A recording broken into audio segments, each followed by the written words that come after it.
The whole world is governed by laws, the universe, in fact. Laws. We call it the law of electricity. We call it the law of gravity.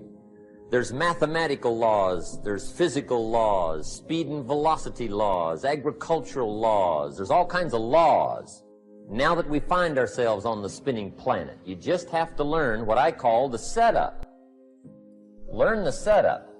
Life's setup. Now, we didn't set it up, but we're here, so you got to learn it. And we should learn the setup for two basic reasons. Number one, to keep from getting hurt.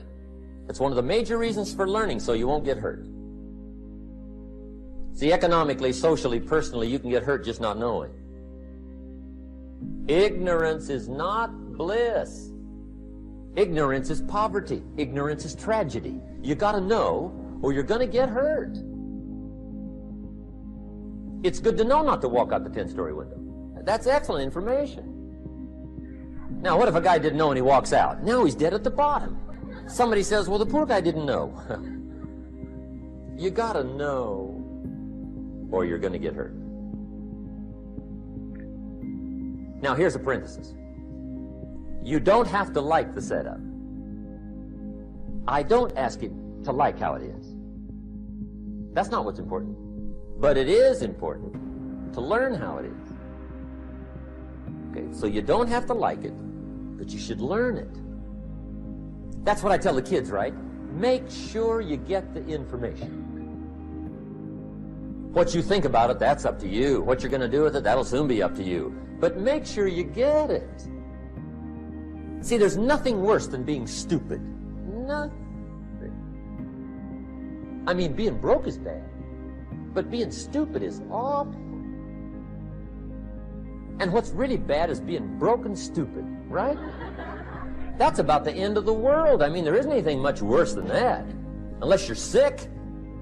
Sick, broken, stupid. I mean, that is it, right? There's nowhere else to go. So make sure you get the information. It's key. You don't have to like it, but learn it. If this big monstrous thing lifts up in the sky, hangs there for a little while, cuts loose, comes crashing down, boom, shakes the ground for 5 miles. And then this big monstrous thing lifts back up in the sky, hangs there for a little while, cuts loose again, comes crashing down, boom, shakes the ground for 5 miles. It just keeps doing it, this big monstrous thing. Lifting up, and then crashing down, boom. Now, you might come along one day and say, that's got to be a stupid arrangement, which is okay. You're entitled to your opinion. But the first thing you should learn to do is get out from under it, right? That's number one. You might have a great moral argument. You might want to shake your finger at the sky, but do it from over there, right? So you don't get smashed.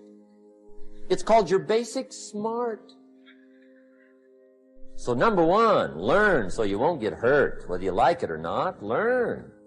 Now here's the second reason for learning, the setup, to benefit. It's called the plus of life. And that's what life is, right? Both minus and plus. The minus is tragedy, heartache, misery, failure, unhappiness. But life is also happiness, prosperity, good feelings. So here's the key. Learn to get on the good side of the way things work. Now here's two of the basic laws, and we'll take our break. Shof taught me these. They come from the Bible. Now again, I'm an amateur, okay, when it comes to the Bible. I'm not a pro. So you'll sort of have to take my way of putting it. But here they are. The first one is the law of use. The law of use. And it goes something like this. Whatever you don't use, you lose. Lack of use causes loss. On this planet. Maybe not the next one, but on this one. If you tie your arm to your body, leave it there long enough, you'll never use it again.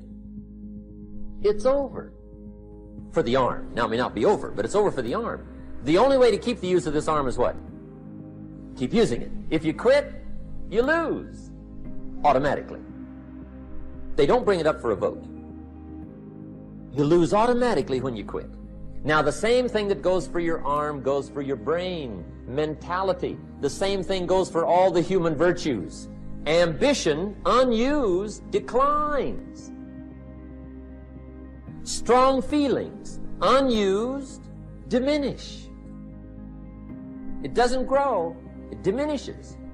Faith, unused, decreases. It's a law. Vitality, unused, diminishes. Energy, unused, decreases. The guy says, well, I'm going to save up my energy. You can't do that.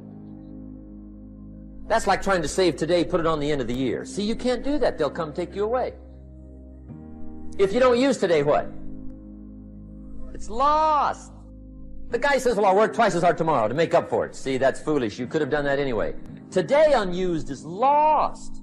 A talent unused is lost. An ability unused is lost. So here's one of the key expressions of the evening. Take a new inventory of yourself. Starting tomorrow, new project. Take a new inventory. And make sure that all of your talent and ability and mentality and ingenuity and vitality and strong feelings, faith, courage, make sure that all you've got's being used. Otherwise, you lose. Now, one of the best illustrations of the law of use is a Bible story called the Parable of the Talents. The talent story. Interesting story if you haven't read it in a while. Just review it. It's a good story. An ancient story. It says there was a master with 3 servants. He got them together one day, and he said to the 3, I've got these talents. And in those ancient days, a talent was a measure of gold. And he said to the 3 servants, take these talents and see what you can do with them while I'm gone. He said, I'm taking a journey and I'll be gone for a while. When I come back, we'll get together, go over the book, see how you did. He said, here's 5 of these talents for you. 5. Here's 2 of them for you. 2. And here's 1 for you. 1. The master said, take those talents, see what you can do with them. When I come back, we'll get together, we'll go over it all. The servant said, okay, master takes off. According to the ancient story, the master comes back from his trip. When he gets back, he gets the 3 servants together, and as he said he would, he asks, how did it go with those talents? You were 5. What happened? That servant said, well, I took the 5 talents you gave me, and I put them to work. A little shaky at first, but he said things finally got rolling, and he said, I poured it on. And he said, my talents grew to 7, 8, 9, 10. He said, I doubled my talents from 5 to 10. Books will show. Master said,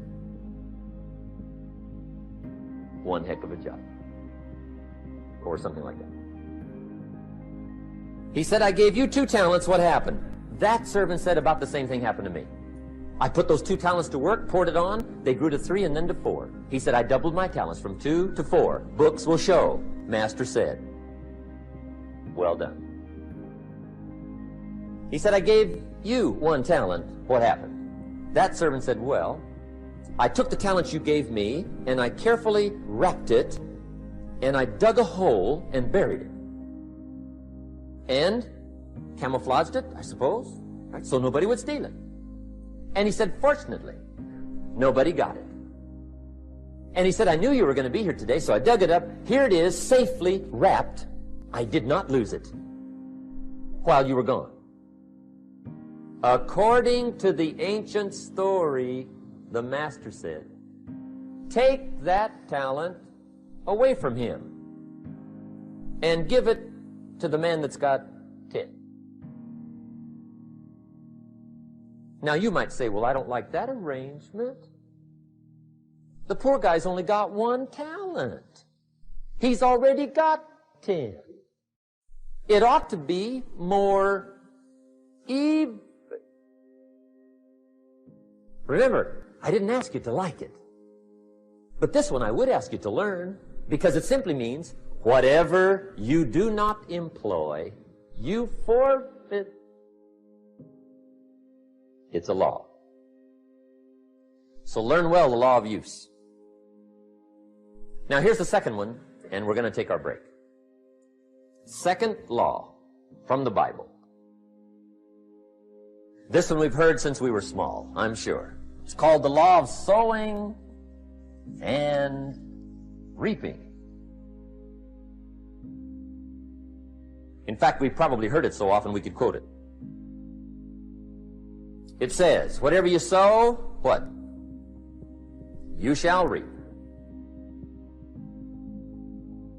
Fairly blunt, hopefully clear.